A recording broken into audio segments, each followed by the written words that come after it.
All right, here's review assignment number 8. I think I'm going to try to answer it in here, so if you want to, you can. It says if you integrate from a to b, you get this answer. And if you integrate from a to b for f at x of plus 5, then what would the answer be? So what we're going to do is we're going to separate this into two integrations. So the first one and then the second one. Now the first one I already know the answer to because it's given. It's a plus 2b. But the second one, if you integrate 5, the answer is 5x from a to b. So what's the integration of 5? 5x. And it's from a to b. So I'm going to plug b in first, subtract, and then I'm going to plug in a. And then I'm just going to combine like terms. So a minus 5 is negative 4a. And 2 plus 5 is plus 7b. So I got negative 4a plus 7b. The answer is C. And it's done. All right. You're given a function. You're asked to find the derivative. So first, to take the derivative, do it underneath. It's negative 3x squared. The derivative of x is 1. This is like x to the negative 1. So it's negative x to the negative 2. So you multiply and subtract 1. Then you're going to plug in negative 1. So if I plug in negative 1, wherever there's an x,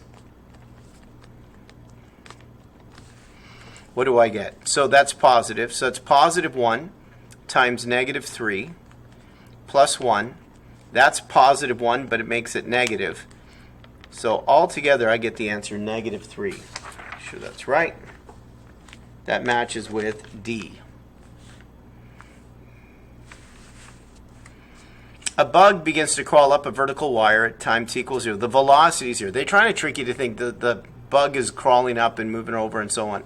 This is the velocity of the bug, which means the whole time the bug's moving forward, and then at 6 it moves backwards or down. Is it going up and down? Yeah.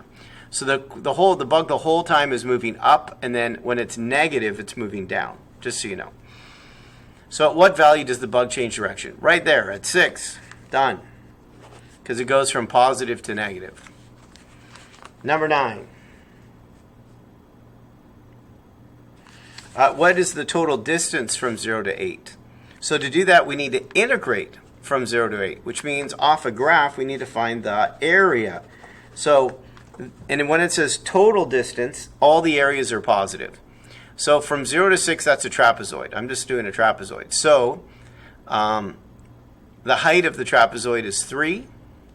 And then if I add the bases, that's 6 plus 2, that's 8. So half of 8 times 3, that's 12. And then all the way to 8. So this triangle, I'm going to make positive because total distance means you make all the areas positive. So half the base times the height, that's 1. So if I add 1 and 12, then the total distance is 13.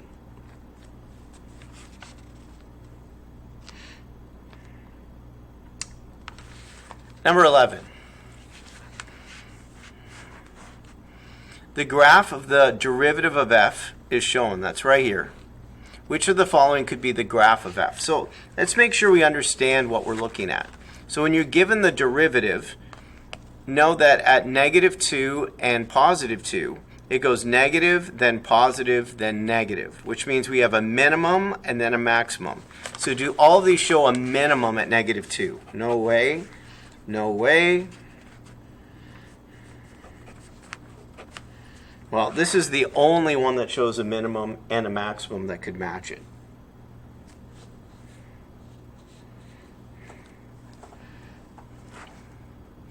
So understand the minimum at negative 2 and a maximum of positive 2. Luckily, that's all I needed. I could also look at concavity and other things like that. Okay. Number 13.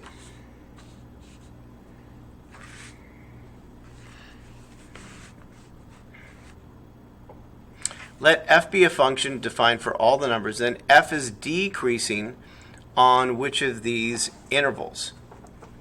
So when is that negative? Well, the top is always positive.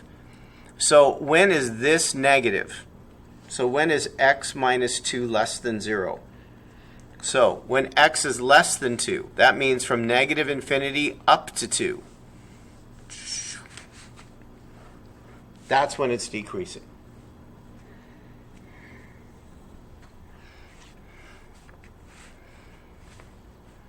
Let f be a differentiable function. F at 3 equals 2 and the derivative is 5. If the tangent line of f at x equals 3, use it to approximate to a 0 of f that is approximate and so on. So first of all, I need a tangent line. Luckily, I have all the things that I need. I'm going to do it right here. So I know the x, I know the y, and I know the slope. So the tangent line is y equals 5. That's the slope. And then x minus 3 plus 2. To approximate a 0, make it equal to 0 and solve it.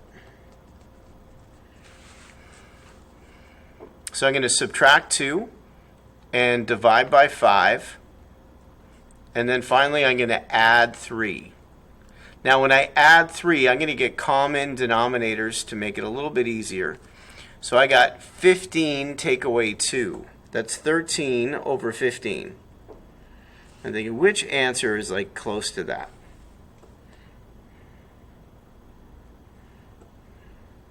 Sorry, 15 take away 2, yeah. 13 over, not 15, 5. 13 over 5. So 5 goes into 13 2 times, that's 10, and 3/5. So that's 2.6. There's the answer. All right, I need another piece of paper. I'm crowding. We got y equals x squared plus 1 and y equals 5. What's the area there? Let's graph it. So x squared plus 1 means it starts at 1, and it's a parabola that folds up. And then y equals 5 is right there. It's a horizontal line. And then what's the area between them? So I need to know those points of intersection. So I need to make them equal to each other and solve it. So I'm going to subtract 1 and square root and see the answer is positive and negative 2. So I'm going to integrate from negative 2 to positive 2, top subtract bottom. That's 5 subtract x squared plus 1. I'm going to combine like terms.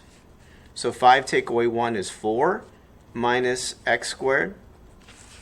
And then the antiderivative, add 1 to the exponent and divide, and then plug in. So I'm going to plug in 2. So that's 4 times 2 and 2 cubed. I'm going to plug in negative 2. And then I need to solve it.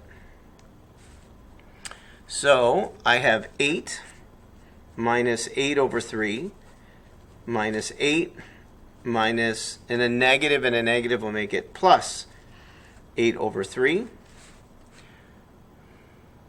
So negative 8 over 3 plus 8 over 3, they cross out. So it says 8 plus 8. I got 16. Make sure I did that right.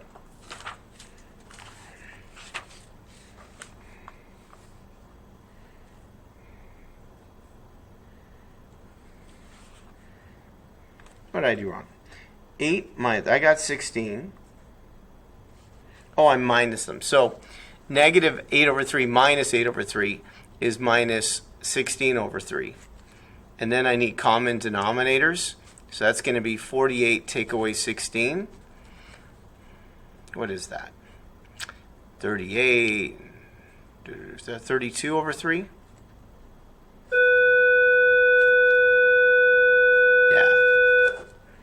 So the answer is D. All right, double check. 18. I'm integrating from 0 to pi over 4, e to the tangent x over cosine squared x.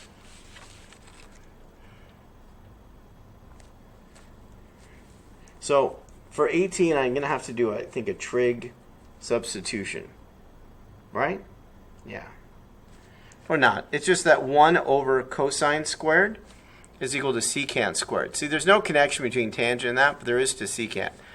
So that's 1 over cosine squared.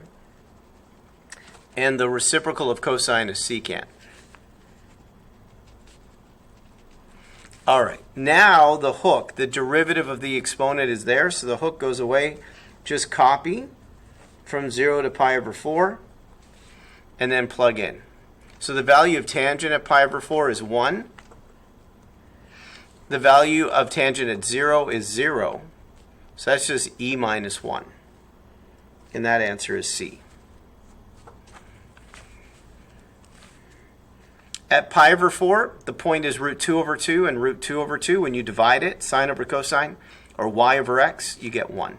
At 0, the answer is 0. 20. The average value of cosine. Average value means I integrate from negative 3 to 5, and then subtract the difference. That's 8 if you know how to subtract it. And then this is going to be sine from negative 3 to 5 over 8. So this is sine 5 subtract sine negative 3.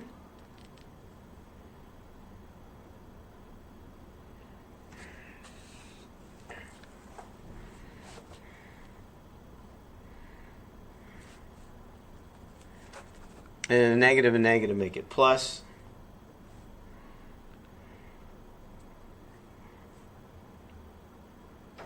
So the answer matches with E.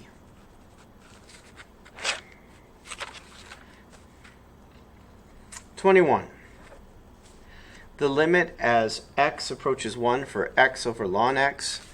So when I plug in 1, I get 1 over 0. That means it doesn't exist. So the answer is E.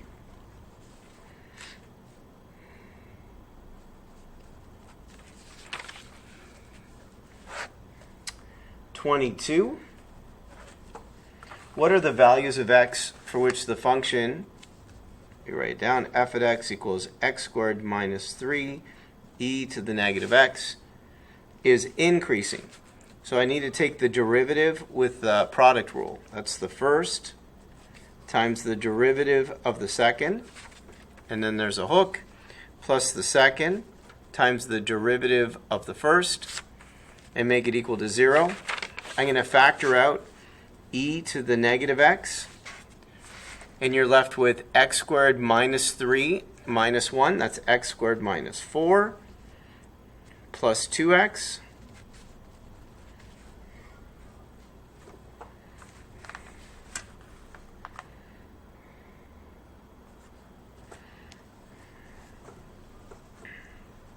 Actually, when you factor, this is not in terms of it. So when it's negative 1, it makes that negative x squared plus 3. What happens? Plus 2x. Now, this will never be 0. E to nothing will ever be 0. So it's just the second part. So I'm going to factor out a negative. And then once I factor out that negative in front, I'm left with positive x squared minus 2x minus 3, and then I'm going to factor. So that's negative 3 plus 1. So if I answer it, I get 3 and negative 1. And so where is it increasing? So I need to draw a number line for negative 3 and 1. This is always positive. So if I plug in negative 2, that's going to be negative. If I plug in 0, it's going to be positive. And if I plug in a number bigger than 3, it's going to be negative, because that negative x squared will make a big negative number. So the question again, when is it increasing? So it's increasing here, between negative 1 and 3. So the answer is D.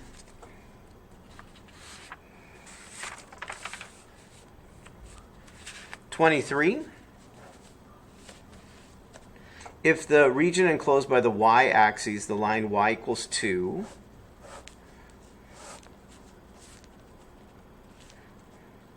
this is the y-axis, and the curve Now, 1, 2, 3, 4. The square root of 4 is 2, so that's important to know. So the square root of 4 is 2. So at that point there, and it says if that's, and that is revolved, so this spot here is revolved around the y-axis. So I'm going to integrate with the y's then. So that's 0 to 2. And then it's just right subtract left. Now I need to change this.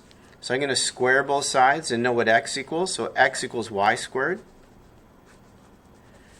So it's just right subtract left. So it's y squared take away 0, or just y squared. Squared.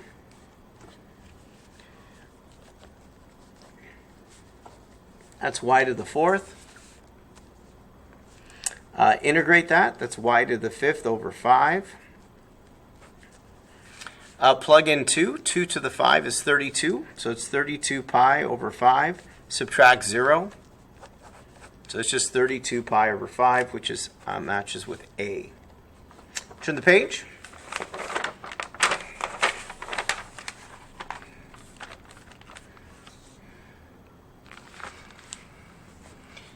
How would you write that expression as a Riemann sum approximation?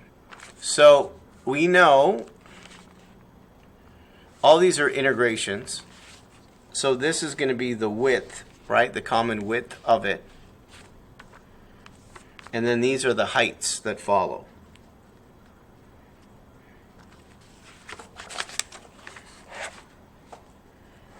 So we know the width is 1 over 50.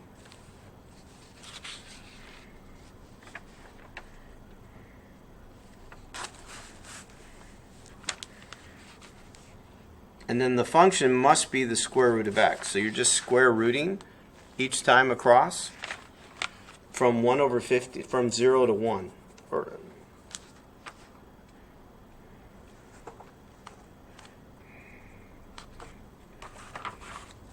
So we're going to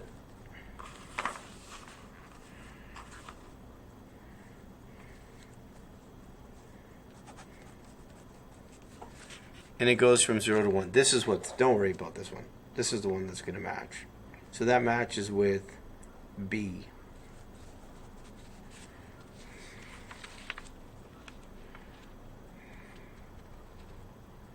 All right. You can use the calculator on this one. We're almost there. Getting there. All right, this will be my last one, then I'll pick up a part 2 here. Maybe I'll do 2 more. The graph of this function changes concavity at where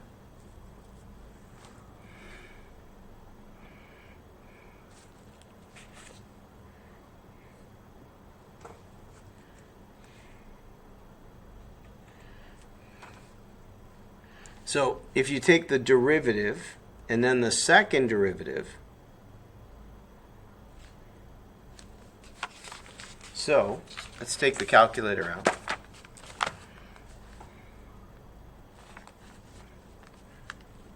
We can do this in one step. Let me show you this, then this video will be done, then I'll pick up from there.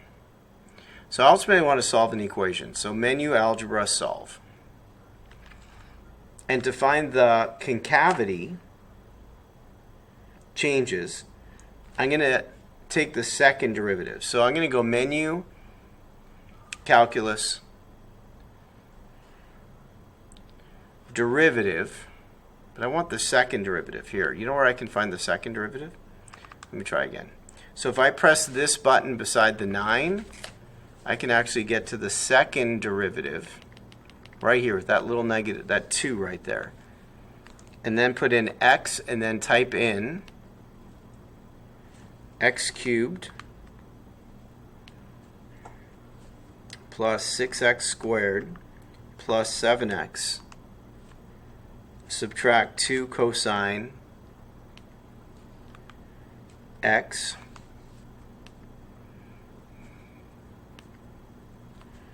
equals 0, comma x. I only want to solve it from 0 to 4, right? Where is it?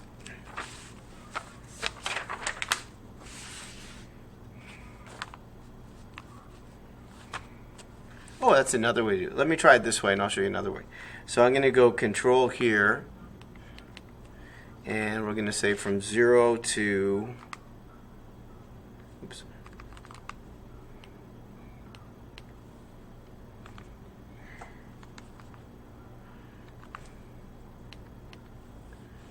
from 0 to 4. Let's see if that works. Oh, it didn't like it. So we're going to go to the graph. If you have something there, we're going to erase it. I'm going to press tab. I'm going to press that button again for the second derivative. So we're going to graph the second derivative of x cubed plus 6x squared plus 7x minus 2 cosine x. And then I just need the window.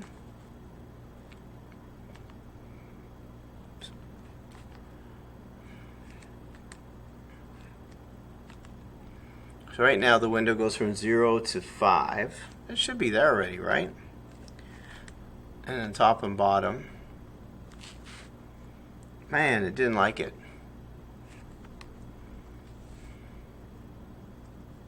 So I asked to graph the second derivative.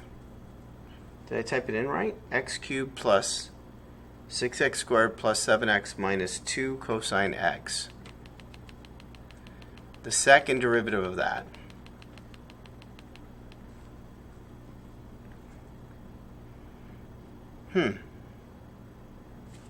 Well, let's just take the second derivative of it. So the first derivative would be 3x squared plus 12x plus 7 minus the derivative of cosine's negative sign, so plus 2 sine x. And then the next derivative would be 6x plus 12. The derivative of 7 is 0. And then the derivative of sine is just cosine. And then that, let's type that in then. 6x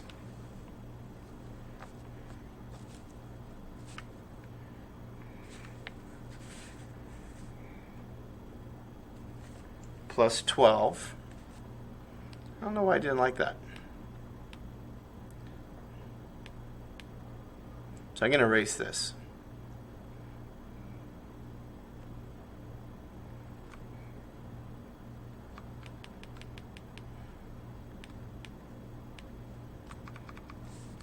Oh, there we go. Oh, maybe.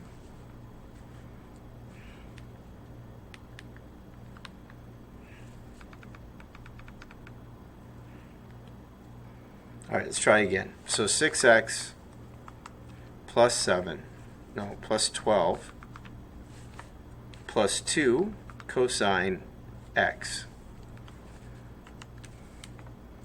And then see what I get. Gee, I still don't get it crossing anywhere.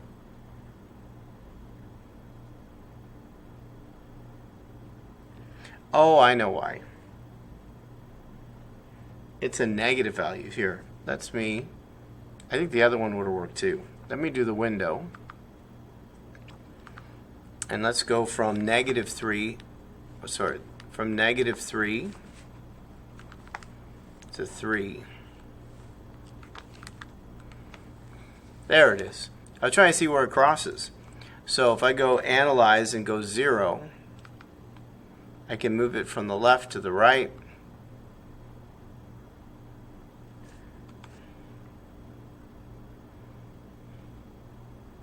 And I get negative 1.894. Man, that took a long time. Sorry. So the question is, and then if you look at the answer choices, then the answer must be D. All right, Mr. G Math over and out. It's time to go. I'm going to do the second part soon. Till next time. Over and out.